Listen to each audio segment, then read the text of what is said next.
સુરતના અડાજણ ભૂમિ કોમ્પ્લેક્સ પાસે એસએમસીના અધિકારીએ મોડી રાત્રે અકસ્માત સર્જ્યો હતો.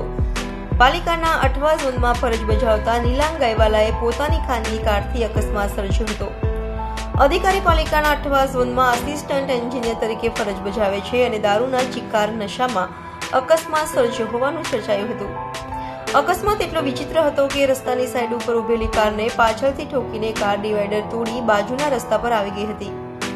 સદનસીબે આ ઘટનાના જાનહાનિ ટળી હતી. ઘટનાને લઈ મોટી સંખ્યામાં લોકોનું ટોળું એકત્ર થઈને મનપાના અધિકારીને પકડી પાડ્યો હતો.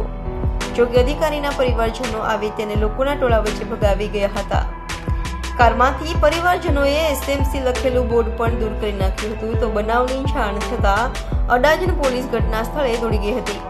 જોકે પોલીસ આવે તે પહેલા પરિવારજનો અકસ્માત સર્જનાર એસએમસી અધિકારીને ભગાવી ગયા હોય. હાલ તો આ મામલે પોલીસે તપાસ હાથ ધરી છે.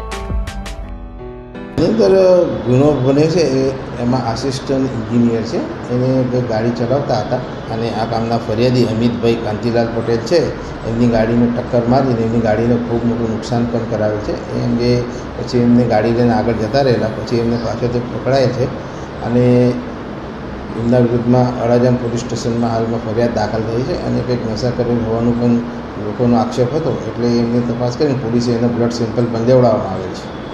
સર, આ શેમાં જોબ કરતા હતા અને શું નામ છે? એ આસિસ્ટન્ટ એન્જિનિયર તરીકે 8વા ઝોનમાં નોકરી કરે છે અને અત્યારે તો ફરિયાદમાં એમનું અજાણા ઇસમ તરીકે 4 વ્હીલના ચાલક તરીકે નામ લખેલ છે. હવે તપાસ કરી અને એમની આગળની કાર્યવાહી થશે.